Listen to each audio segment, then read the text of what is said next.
Welcome. I'm Randy Bueller, joined by Gabe Carlton Barnes. We are going to watch the draft of Josh Leyton, number 20 ranked player in the world, fresh off playing Worlds last week. He's come to Grand Prix Baltimore, and he is drafting at pod number 1. He 3-0'd his draft this morning to get here, surrounded by the other 7 players who all have 11-1 records. 2 more wins gets him into the top 8. Probably see half the guys from this pod make the top 8, actually. All right, here's the first pack. What jumps out to you? Rakshasa, Death Dealer, and Pinewalker both jump out right away. Yeah, I mean, normally that Triland Frontier Bivouac would jump out, but probably not versus a Death Dealer. And there's a burn away there too, so he could make that play where you take a good card off the color that's deep and try to hope folks all start fighting over green because there's so many good green cards. But I think really the green cards are so much better. I think the Death Dealer is just so good, you probably have to take it. And it's definitely Death Dealer over Pinewalker, right? Yeah, I mean, you could say I only want to be one color, but that Death Dealer, green and black are both really deep, so even if there's a lot of other folks drafting that, you have a good chance. And he certainly seems to have the Death Dealer up at the front now. He's just shuffling, so he doesn't give away too much information to his neighbor. I think he decided on the Death Dealer right away. Yep, It's just... I think so. Now he's passing to Randy Davis. He is being fed by Craig Wesco. So that makes you think, Craig is one of those players where you kind of have a sense of what he's going to draft. So it's possible that you can Highspire Mantis. Well, there's a couple of Craig Chief Wesco of the cards. one or the other. Savage Punch. Chief of the Scale. He already has a card that turns on Savage Punch. True story. Yeah, Savage Punch. Highspire Mantis might be better than Savage Punch, but he's not in either of those colors, right? He has a 2-color card to start with, and it isn't either of those. It would be a way to leave your options open. You would have 1 card for basically any deck, but you certainly wouldn't have 2 cards for any deck. And then you're passing Chief of the Scale, which overlaps one of your 2 gold cards. Yeah, overlaps both of them by 1 color. Yeah. So you think it's a Savage Punch? I think it is, yeah. I like that. I think so too. Especially having Craig to your right. And now, was there a rare in that pack, Randy? I didn't notice it. I don't think there was. So, there's a lot of good rares. You don't know that Craig necessarily is leaving white open by passing those Secret 2 Plans cards. go straight to the front. Hordling Outburst goes to the front. Interesting. The Feed Hordling Resistance Outburst doesn't suit his picks so far. Does not, but it might be the best card that's sitting in there. I mean, you can Secret Plans, though. You can go Certainly Sultai. play Secret Plans. I don't know that Josh is a Secret Plans kind of guy. I don't know, but I think Hordling Outburst has such anti-synergy with the stuff that he's drafted that he's gone Secret Plans. Sure. Doesn't mean he's committed to it. It doesn't mean he's committed. It is one of those situations where, you might be looking at these packs going, maybe I haven't started in the right colors, and I'm going to have to shift.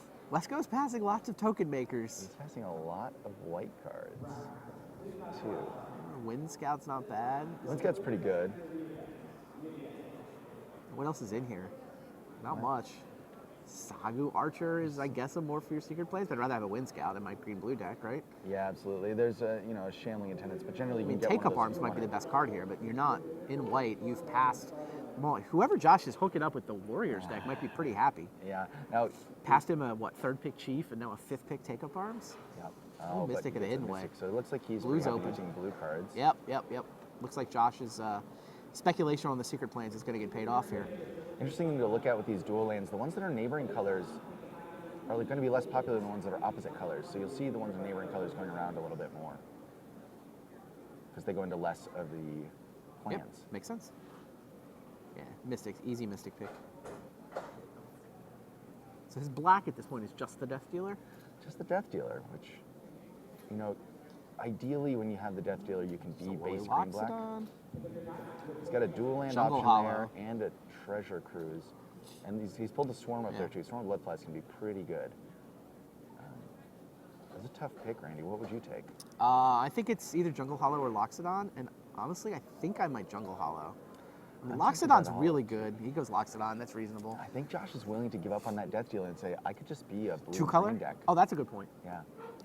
Yeah, the 2-color deck doesn't need the duels. Wow, here's another Mystic. And the Death Dealer really, really loses impact if one of the can't play it on is a turn 2. splash. Yeah. So. Yeah, I think you and Josh are both right. Loxodon seems like the right pick. Josh setting himself up there to be completely out of white. And look, no white cards in this pack. Drafting our left with Craig Wesco. So far, so good for Josh. Seems to have figured out what the packs want to offer him. Wesco's being fed by Chris Fennell, by the way. Okay. Oh, and there's a Delta. That is a great card to splash black with.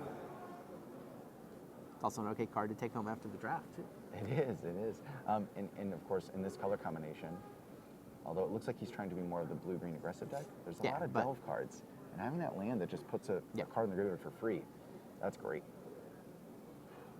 Josh, happy to see that. Hey, speak of the devil. Hooting Mandrills. Jeez. There is your delve card. I think Josh decided on that. He's maybe indexing. Okay, I see a cancel. There's one cancel in the draft.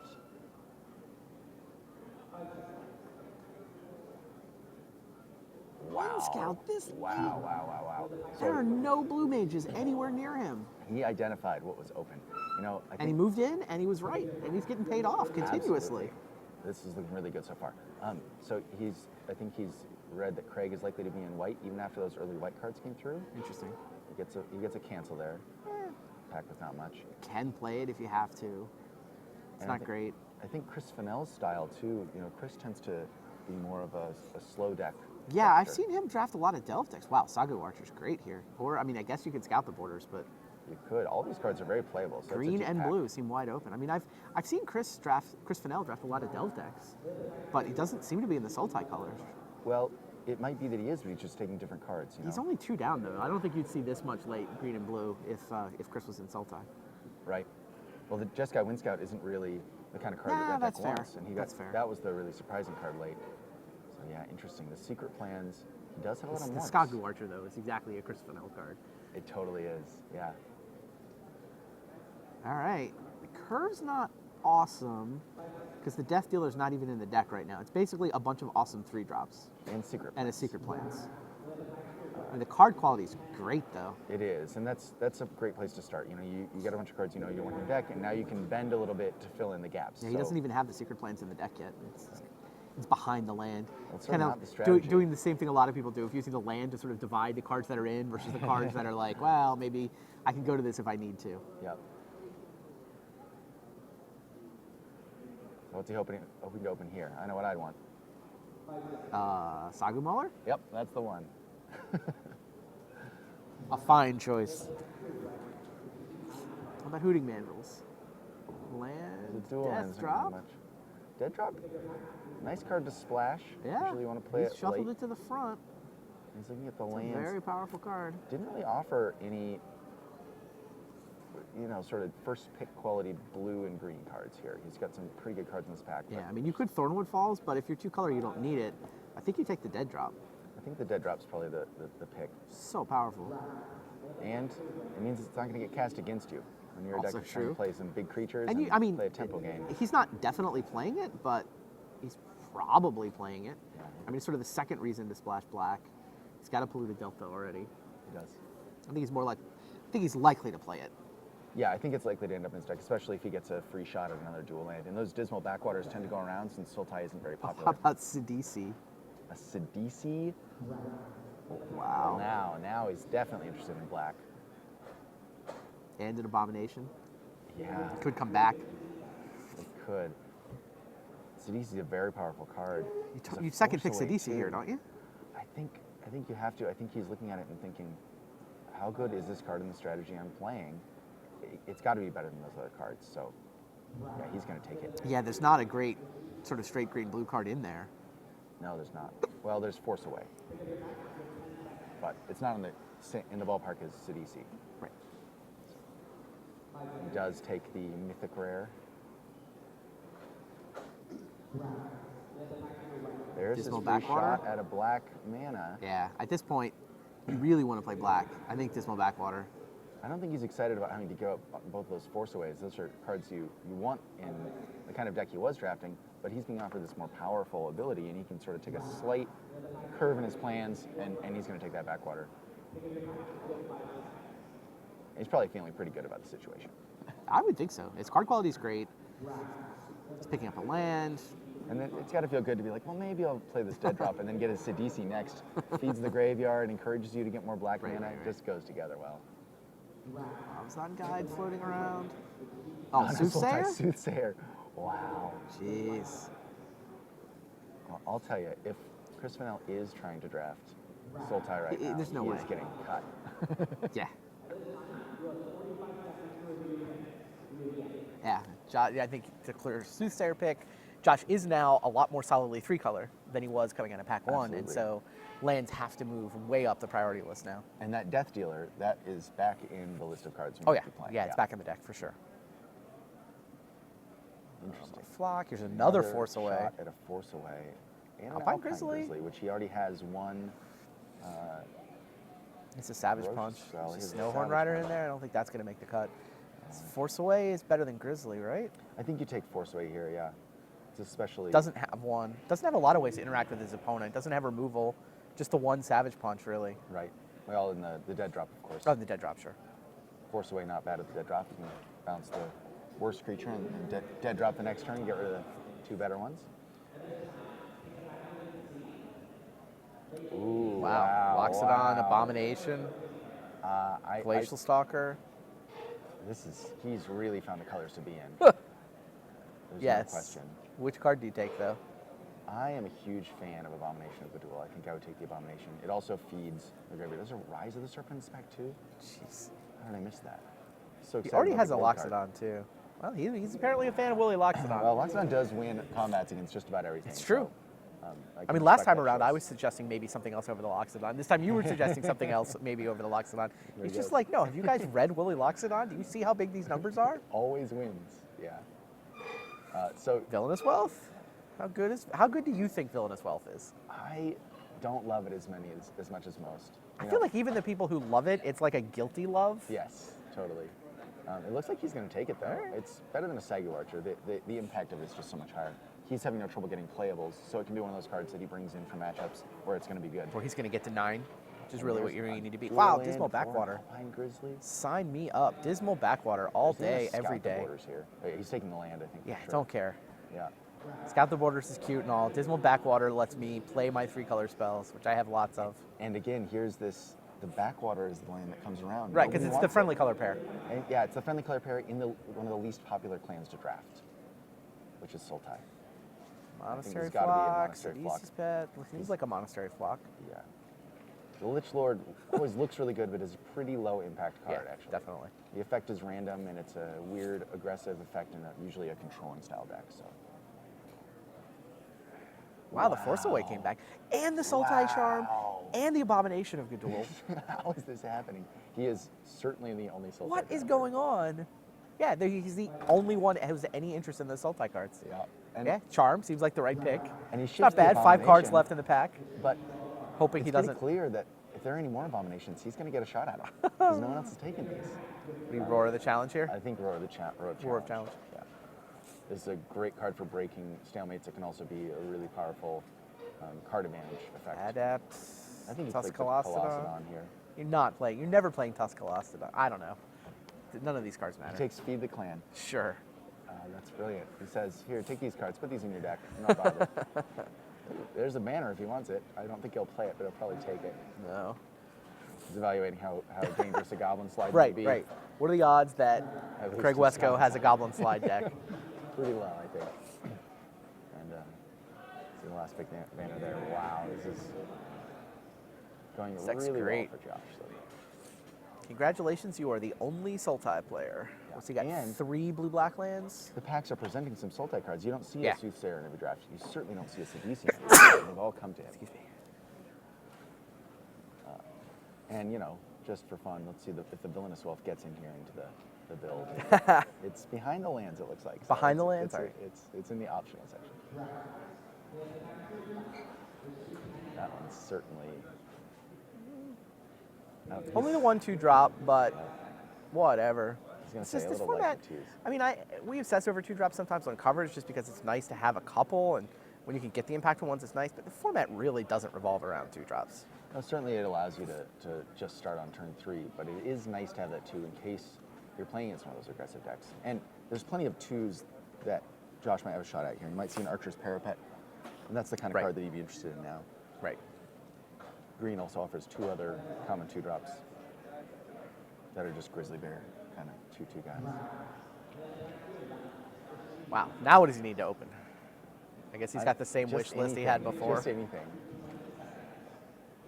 Is that a triple land in his colors? It's an Icy Blast, Opulent too. Palace and an Icy Blast. Wow. So he gets to Wow, decide- Opulent Palace or Icy Blast. That is I mean, Icy Blast is absurd. And he has plenty of creatures to turn it on. I think that's probably what it'll take. It allows him to play a card It's that's just so powerful. great on defense and great at closing out games. I mean, look, Opulent Palace would be awesome for his deck, but he has tons of land already. He doesn't have tons. He has 3. He's 3 blue-black lands. That's all he's got. He only has 3? He has a Delta and 2 Dismal Backwaters. I believe that's all he's got. So he's not. He would like lands, but Icy Blast's power level is just so high. Icy Blast.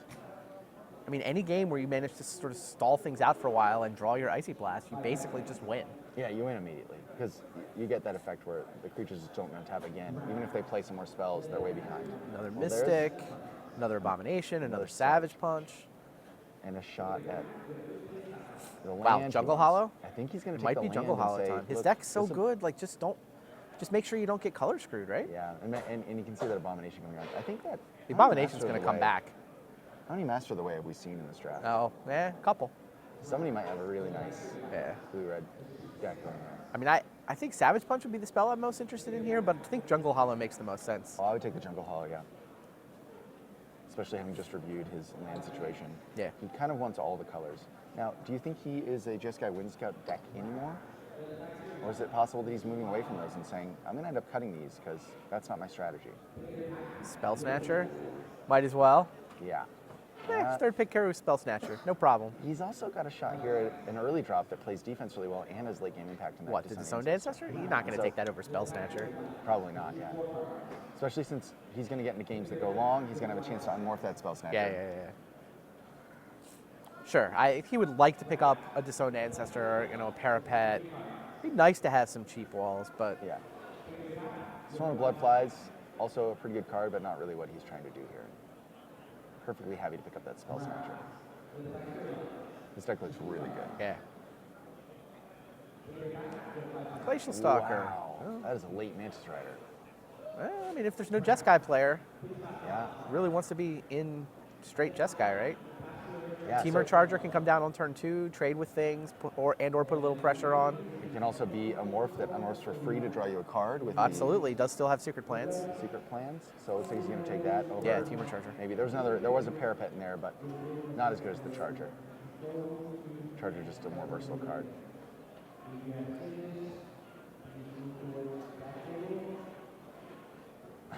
Wow. More Willy Loxodon? I'd like to see him build this deck. He's going to have way too many options. And the Treasure Cruise, certainly an option here. He's no Good problem in cruise. his graveyard, but I think he's going to take the Loxodon. Or the Flock. Yeah, maybe you just want some early blockers. You can. I mean, it's having cheap cards to flip is nice with Secret Plans. Having flying is. blockers is nice. Doesn't have a lot. It's also nice just to have that blocker where you can leave 1 mana up. Make The your opponent use their Loxodon morph is effect. okay. Still, he considered has it. not declined one. I think he pretty clearly considered the Flock, but the Loxodon's power level is just higher. Yeah, you got to take the Loxodon. And there it is. He gets his free Abomination. Is he going to take it? I think he is. Yeah. So he's passed a lot of Treasure Cruises. I think he thinks he has enough card advantage. The Abomination is a form of card advantage. He's got Sidisi. He's got Dead Drop. Wouldn't mind getting another multi-land or two. Yeah, certainly Might be too late for that, but Yeah. You might see one later. ooh, another Monastery Flock. That'll There's work. a multi-land, but it's the wrong type. Yeah, with blue-red, right? Yeah, it's the wrong one. There's the Kintree, but Kintree I think was more of a sealed technology thing than a... No, I mean, I think the Flock's just better than the Kintree. I mean, the thing the Kintree does, Monastery Flock does most of. Yeah, unless your opponent has a Willy Loxodon, but he has all of them, so... Has not let one by.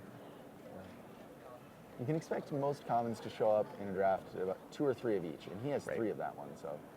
Well, somebody's picking up a late Snowhorn Rider, but Sure are. he's picking up a Hooting Mandrills, I would think. Could be Witness? Yeah. Secret Plans make you value Witness over Mandrills? I wouldn't think so. I'm tempted by the Witness and that versatile option of being able to play it on turn 3, but I think with as much... He doesn't have that much delve. Dismal Backwater. There's the land. And a Yep. bunch of other cards he could be playing. I take the land. Yeah, take the land too. You're not really a Crippling Chill deck. You don't really need Highland Game. Nope. Take the land. Yeah, and I think we may see that those Wind Scouts, are those the cut in this deck? Wow. The No Master one's came taking back. the Master. How does no one And take the the Treasure Cruise Master? came back. Yeah, I mean, I get Abomination Treasure Cruise. Do you take Treasure Cruise over, what is that, Abomination number 3? You're sitting I here don't think I do. slack-jawed. I don't think I do. I think I take the Abomination. But it's just nuts. What is... This is everyone pod at this one. table must be... Everyone at this table is 11-1. There must have been... It's possible that everybody opened a white Mardu. black rare. Yeah, everybody's in Mardu somehow. Yeah. White black, white black. Well, it's pretty easy to wind up in white black. Like you Yeah. can definitely have drafts where a bunch of people open. Like one guy opens a Murderous Cut, one guy takes Yeah. a Chief out of a medium-ish pack. Somebody opens a Sorin. Right. Somebody and- opens and a they get stuck Butcher. on it. Right. Yeah. So, yeah, there's a lot of really good cards in that area. But, Wow. sure. All right. Grade the deck. Scale of 1 to 10. It's got to be a 9 or a 10. I don't think it's quite a 10, but I'll give you a 9. I was thinking he's 8.5, A 9. little bit removal light. He has Right. some very powerful cards, but he doesn't have any of the like super duper bombs. Right. He's got lots of the best commons, And not uncommons. a lot of, only a couple of sort of uncommons and rares. Yeah. Now, grade Josh for the way he drafted that scene. I mean, I can't fault any of his picks. I There's thought some it I was could a quibble with, clinic. but I thought it was perfect. He did exactly what he needed to do. Yeah. Right. I mean, he was not in green at the beginning. He was, he saw that third pick Secret Plans and he was like, I'm going to move in, and then he got paid off. I thought Josh drafted the seat. He got into exactly the right colors. Right. He got paid off.